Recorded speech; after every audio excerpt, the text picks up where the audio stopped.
Hey guys, welcome back to Dogforge. My name's Paul, and today we'll be taking a look at another entry in the Tierlist series. This time we're going to be rating Barbarian subclasses. Now, just a quick aside, the Path of the Giant Barbarian's release is imminent. It comes out next week as of recording this video, however, I need to record videos. So we will not be rating that at this time. However, I have seen the mechanics from some previews from other YouTubers, and from how it looks, I would say that it's probably A, if not S tier. Just the sheer amount of damage and versatility in grappling that it provides. Never mind the fact that it's also effectively fixing the Barbarian's ranged issue. It looks like an excellent subclass, so just that little aside first. Let's jump on into it. So we have some images down here to represent our lovely Barbarian subclasses, and we are going, pretty much in order, I believe, or approximately in order of publication. We'll be starting off with the Berserker, and as we have obviously a lot more subclasses here than we did in the previous Artificer video, I'm not going to be going into every feature in depth. So the Berserker at 3rd level gets the option to Frenzy when they rage. That lets them make a bonus action attack, which is very valuable, very powerful. However, when your rage ends, when you frenzy, you gain a level of exhaustion. This is a big stopping point. Whilst bonus action attacks are very nice, they weren't uncommon in the PHB when it was published, and they certainly aren't uncommon nowadays. There's no need for that level of exhaustion as a penalty, and it really hamstrings this subclass right off the bat. Now, if you have supportive party members, then you can get around this, or you can neutralize some of the effects of various different levels of exhaustion, but it's a hurdle that you don't need to overcome. This is still playable despite that, but if you're playing it with the exhaustion in as normal, that's a really bad start. Mindless Rage, you can't be charmed or frightened whilst raging, and it lets you suspend those effects if you rage when you are already affected by them. This is a great shoring up of mental defenses for the Barbarian and helps cut out situations where they might be affected by a mental thing that then leads their rage to drop. Intimidating Presence lets them frighten other people, basically. A bit of a control effect. Not bad, not bad. And at 14th level, when you take damage, you make a reaction attack against that creature within 5 feet. So this is meant to be our hard-hitting, hard-to-stop, basically Barbarian Plus. And is really, really held back by Frenzy. Its premier ability is hamstrung straight off the bat. And so I'm going to put this in a high C. The reason that it doesn't... oh wow, his head is just completely chopped off, isn't it? Well, that's a little unsettling, but never mind. Whilst the exhaustion is crippling in some ways, it can be worked with. I wouldn't be surprised if a lot of DMs just allowed you to just remove it, just clean from the ability. And the rest of the kit is solid enough that I can't justify putting it in D. Now, if you play with a DM that lets you remove that exhaustion rider and you just get a straight bonus action attack, then this easily climbs into high B, if not A. Next up we have the Bear Totem, and we have way too many options to go through all of them with the Bear Totem, especially if you count the additional totems that were published in the Sword Coast Adventurer's Guide. The one that comes to mind for most people with this is going to be the 3rd level Bear Totem feature, where you get resistance to everything against Psychic. This massively increases the reliability of the defense that Rage provides you, and can make you incredibly durable, on top of all the additional hit points you get from your D12 and your Constitution.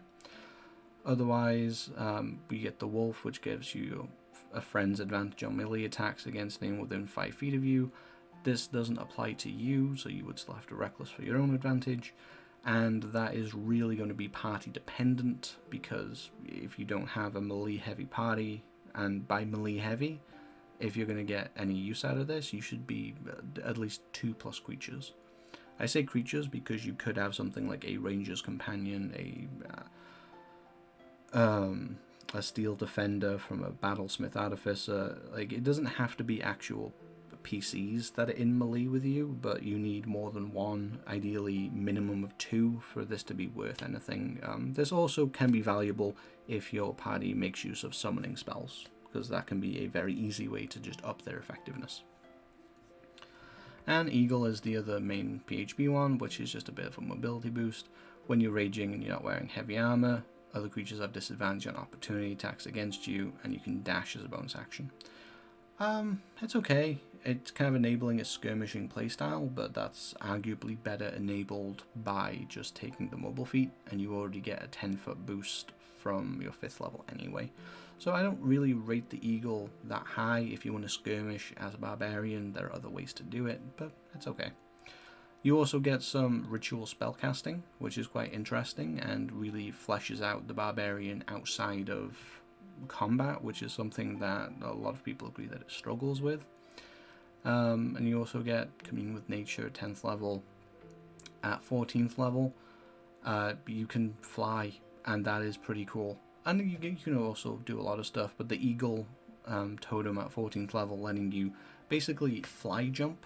I mean, you can't stay in the air at the end of your turn, but you have increased movement. I think that is obviously the winner there. The wolf being able to knock larger or smaller creatures prone. I mean, at 14th level plus, you're going to be fighting huge and gargantuan things a not insignificant amount of the time.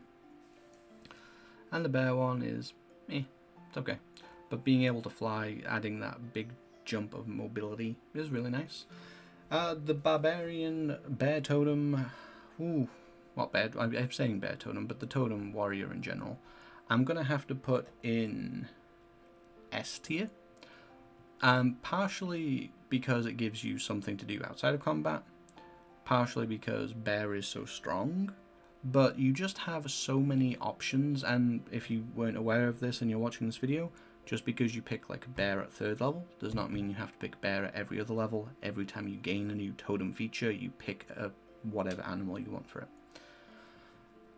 Just the sheer customizability and the fact that you could even play this multiple times and just build this out differently within the same subclass is all very appealing, and it is very effective.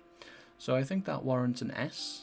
I'm going to hedge my bets and say a low-end S, but I do think that's an S tier.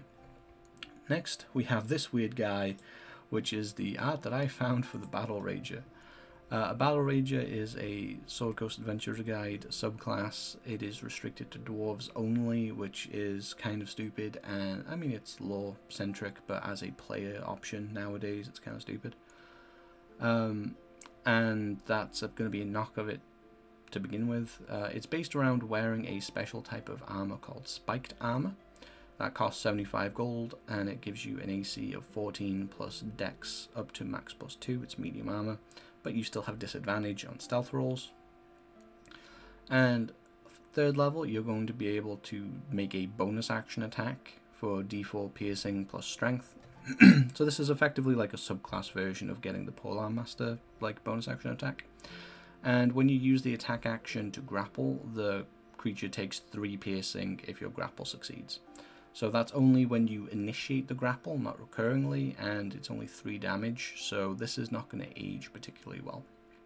I should also note that it's going to be a real bit of a grey area in terms of making that bonus action attack magical.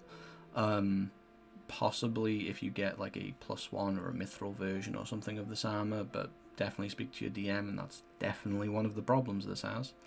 6th level, you get, when you reckless attack, you gain temp HP equal to your con mod. They vanish if any of them are left when your rage ends. Adding more durability and encouraging you to reckless attack without opening yourself up too much. Those are great. Just constitution modifier is a pathetically low amount of hit points, even though that is recurring. Remember, you're going to be getting an advantage on all attacks against you. That means more crits, that means more people hitting you in general. And what is likely going to be 2 to 5 temp HP, not good enough, and the fact that it disappears at the end of your rage, whilst it does make sense thematically, just helps bury this feature even further. Battle Rage at charge, beginning at 10th level, you can take the dash action as a bonus action. Added mobility, as a 10th level Barbarian feature, it's pretty solid. And at 14th level, when a creature within 5 feet of you hits you with a melee attack, it takes 3 piercing damage if you are raging, aren't incapacitated, and are wearing the armor. That is potentially good if they're making multi-attacks or there's a lot of enemies. However, it is still only 3 piercing damage. It's still going to run into the whole magical problem. And this entire subclass overall is on the lower end. I would say if you wanted to make this subclass any better, it needs to have a built-in thing to make the armor magical, remove the dwarf restriction, and anytime it says like 3, like 3 damage when it's grapple, 3 damage when they hit you, make a proficiency modifier. There's no reason for it to be that low, particularly the 14th level ability, and the temp HP really needs to be fixed. As it is written, this is D tier, just because the restriction, the struggle with getting magical damage, just how undercooked a lot of the abilities are, this is really hard to justify. Whereas with the berserker, if you don't, like, if you make that work, the bonus action attack is steady damage and the rest of the features are actually solid. The battle rager throughout is just thoroughly undercooked and problematic. So moving on to our ancestral guardian. And this is more of a tank that some people that play MMORPGs might synergize with, because you're getting some aggro drawing. You're not just somebody that's hard to take down. You're not just a meat wall, but you're going to be able to encourage people to attack you because you give them disadvantage on attacking other people. That's good. 6th level, you get to reduce damage against other people that are getting attacked. That's good, and that damage actually increases as you level up. So there's actually scaling in a feature. Heaven forbid. 10th level, you get some divinations, which I'm not a huge fan just because they are so incredibly table and DM dependent, but at the same time, we've got a barbarian that's getting stuff that helps outside of combat, so that's good. And Vengeful Ancestors, their 14th level ability. When you use your Spirit Shield to reduce the damage of an attack, the attacker takes an amount of force damage equal to the damage that your Spirit Shield prevents. So we have one real niche here, which is protecting people effectively, and we are thoroughly building on that. The Spirit Shield's damage reduction increases as enemies hit harder. The value of that disadvantage to attack other people is going to increase, and being able to have them damage themselves, valuable. This is all around a very solid and good tanking option. I'm going to put that in high A. I don't feel that it's quite good enough to put in S, but it is a very good subclass, and if you're looking to draw some aggro and protect your allies, it is probably the best barbarian for that. Next up, we have the Path of the Storm Herald. This is the one that's going to be playing with auras. So when you rage, you can create an aura that expends 10 feet from every direction from you, but not through total cover.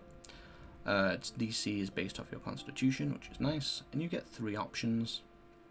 Desert is going to be 2 fire damage, and this damage increases, but it's effectively just your proficiency modifier, but they don't say proficiency modifier. I don't mind that in general, however, seeing as this is like your premier ability, that the damage is so low kind of sucks. I would have rather have seen a dice added onto this, so something like a d6 plus your proficiency modifier. That would have been nicer. C, when you activate it, the target must make a dexterity saving throw. So you're only targeting one person. That still has to be in your aura. They take a d6 lightning damage on a fail, or half as much on a success. This is pathetic. It's only when you activate the aura, so it's a 1 per rage kind of thing, and the damage is exceptionally low considering that.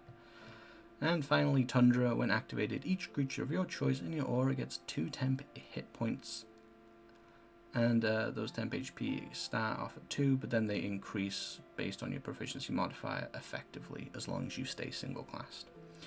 So giving everyone in your aura temp HP, great. If this was an every turn kind of thing, that would be passable. But the fact that this is just one lot of temp HP when you first initiate it, and that number is so low without any added dice, sucks. 6th level, if you have chosen the desert, then you gain resistance to fire damage, you don't suffer the effects of extreme heat, and as an action you can set stuff on fire. That is okay. You're increasing your defenses a little bit, a very situational buff, and then a little bit of utility.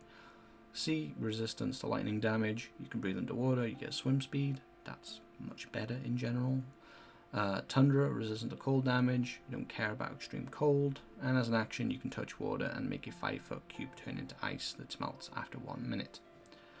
So the level 6 abilities, the desert one is okay, but the sea and tundra are looking up, but with such low bar for their 3rd level ability, it's still not looking good. 10th level, each creature of your choice has damage resistance gained from your storm aura feature whilst in your aura. That is kind of lackluster. So like, you can give people of your choice in your aura, which is only 10 feet, resistance to fire, lightning, or cold. You're not even sharing your core BPS resistance. And as a 10th level feature, it's kind of Raging Storm, final feature, desert, immediately after a creature in your aura hits you with an attack, you can make a dex save, and it's basically just Hellish Rebuke, the class feature.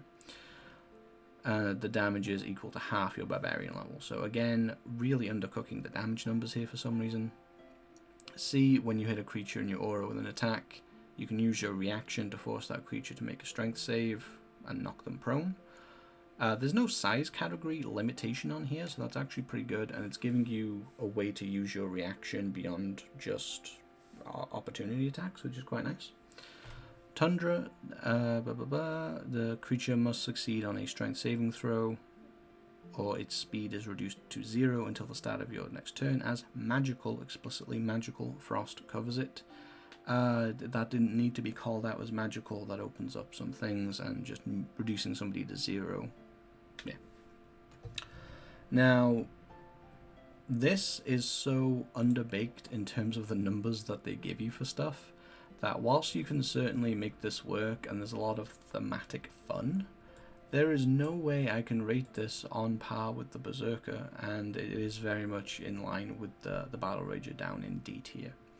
I'm not saying that if you play this subclass or the Battle Rager you can't be effective. I'm saying that as a subclass design, it is severely lacking and could really do with being touched up, to say the least.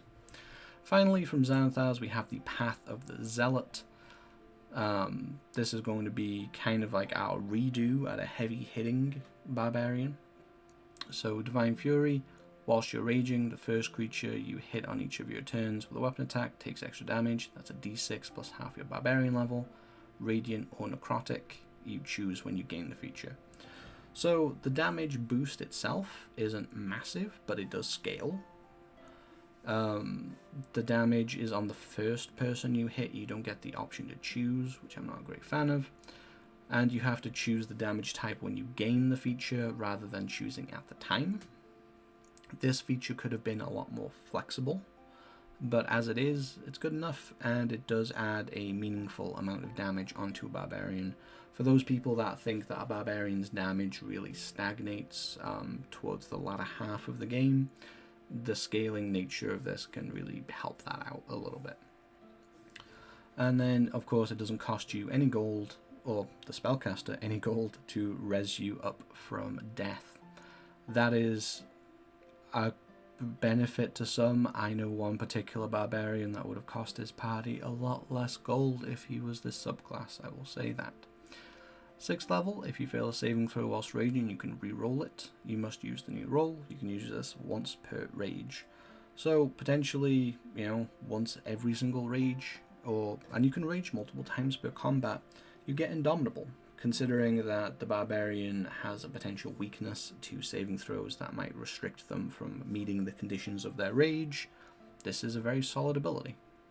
Of course, you might still want to invest in having a decent modifier and something like Wisdom saving throws, but just being able to reroll most DCs, with like very scarce exceptions of monsters that have artifacts or really high class magic items, most DCs are going to be on the die. So even if you have a 0, you still have a chance, even if it's just 5% getting a 20 to actually hit it. Realistically, it's going to be much higher than 5% for most effects, but again, the higher your modifier, the better your chance you have of making it. Zealous Presence, as a bonus action, up to 60 feet, 10 creatures of your choice get advantage on attack rolls and saving throws until the start of your next turn. So we're kind of pivoting from being self-centered to kind of boosting the party. The saving throw thing is situational and not really in your control, but if you have a party that is making a lot of attacks, so that can be melee or, archers or warlocks with multiple beams of Eldritch Blast at this level. If you've got a spellcaster that has Guiding Bolt or Scorching Ray in their pocket, this is a great boost for them, and you can do this once per long rest. I would prefer if this was short or long rest, just because it is only one turn, but it's still a solid feature. And 14th level, Range Beyond Death. When you have 0 hit points and that doesn't knock you unconscious, you make death saves as normal, but you're still up and about, right? If you would die due to failing death saves, you don't die until your rage ends, and you only die if you still have 0 hit points. So this is stacking with the durability that the Barbarian gets you. So the Barbarian feature that allows you, what is that called?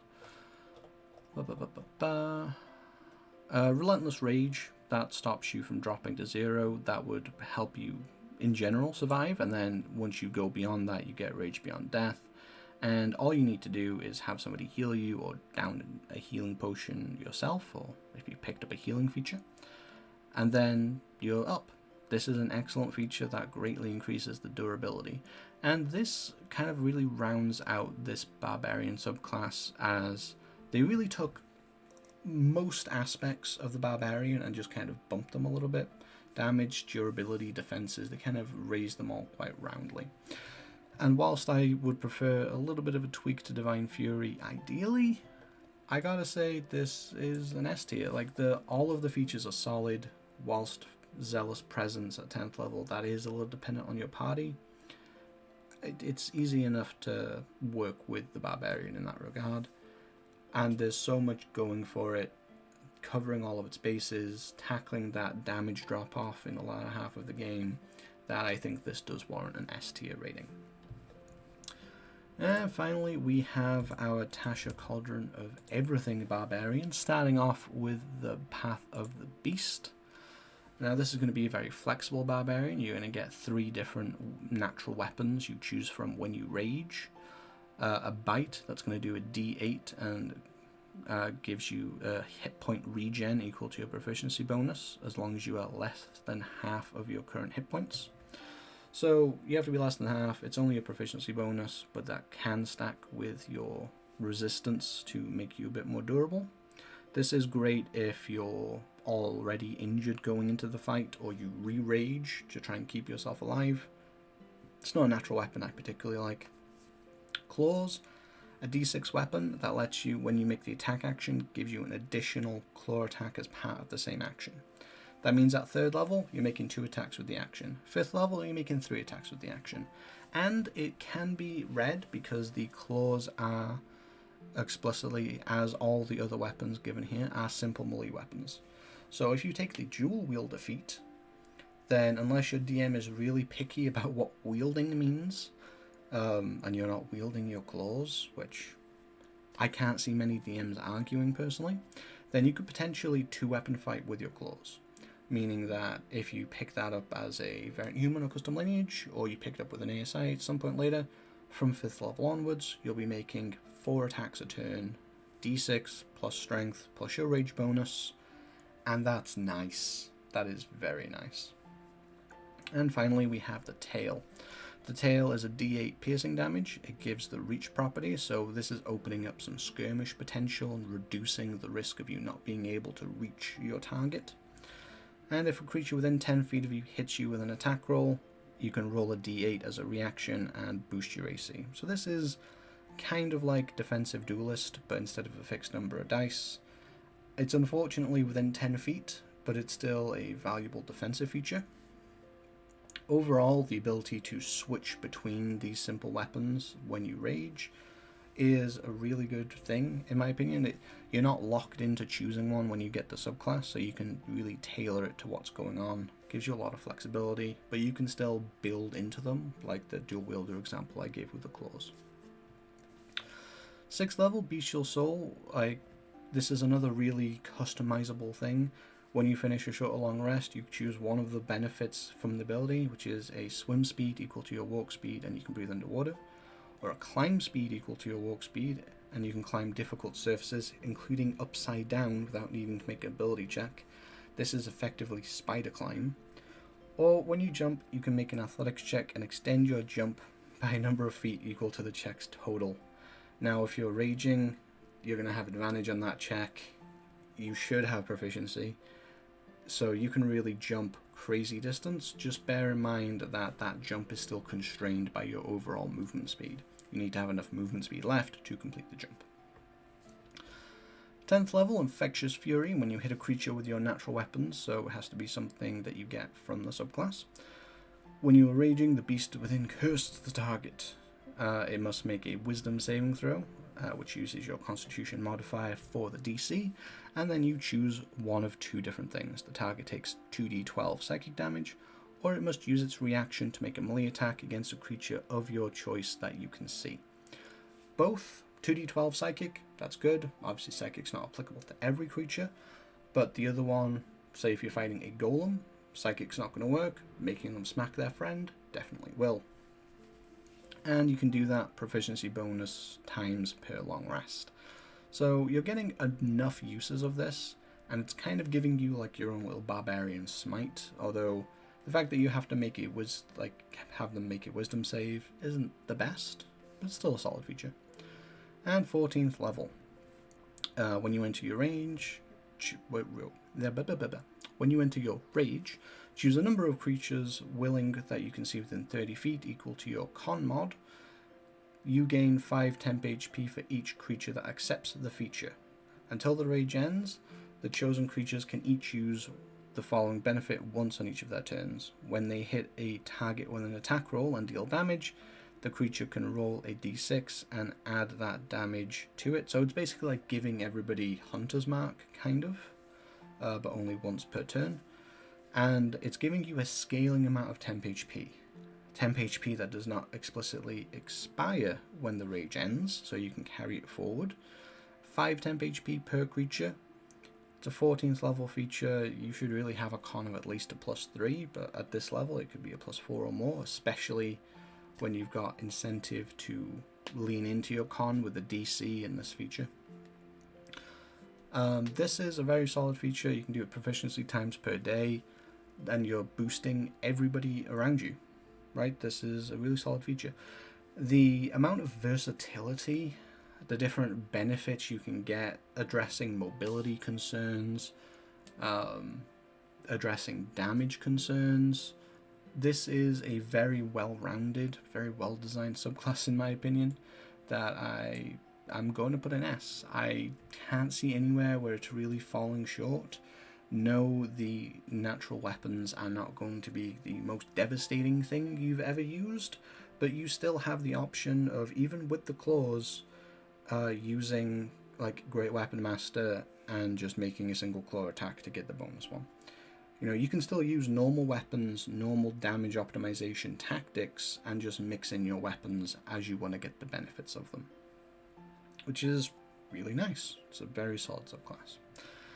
And finally we have, which is I think unarguably the weirdest, the Wild Magic Barbarian. So 3rd level, as an action, they can sense magic around them. It's kind of like detect magic. We're getting some utility outside of combat. That's nice. I don't think there's a real need to limit this to proficiency bonus times per day. It's not exactly a strong feature, but it is what it is. At 3rd level, you get your own little wild magic table. I'm going to be clear here, I don't like the fact that all of these options are good. It doesn't really feel wild magic-y if there's no downsides, but at the same time, if you're playing this and you're not leaning into the roleplay heavily and you get something negative, it can really suck. So, fair enough. And I'm going to drink some water before I go through those options, because damn my throat. I do not regret this series. So, you get, you roll on the table whenever you rage, and you get the effect. If it has a DC, it uses your con mod. Shadowy tendrils lash out. Each creature of your choice that you can see within 30 feet must succeed on a con save or take a d12 necrotic damage. You also gain a d12 temp HP. You teleport up to 30 feet to an unoccupied space you can see. Until the rage ends, you can use this effect again on each of your turns as a bonus action.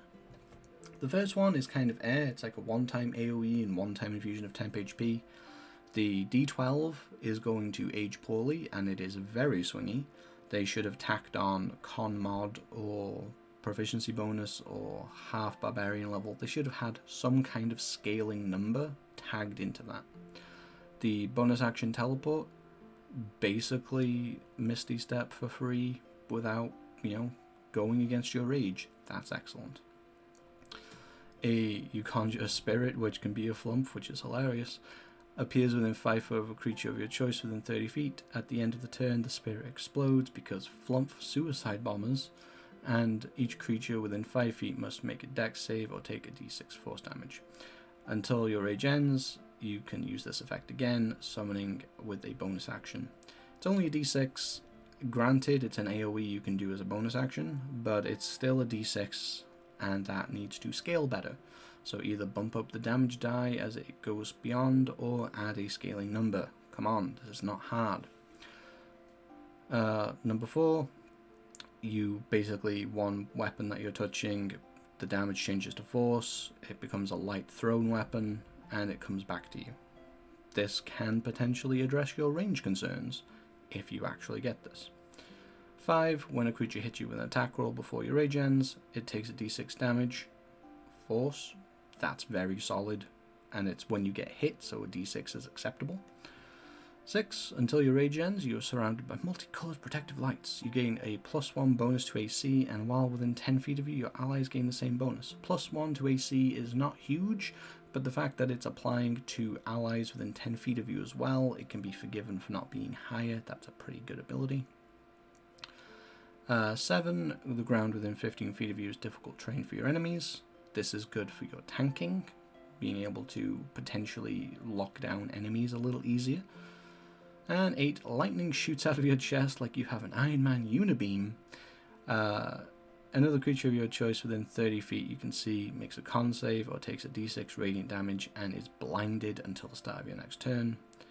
Until your rage ends, you can do this as a bonus action. So, a d6 radiant damage, radiant's good, a d6 lackluster, but this is primarily based around the blinded thing, so it's okay, but again, I'd really like to see some scaling damage in here. Come on. 6th level, we get bolstering magic, which gives you, as an action, one of the 2 benefits.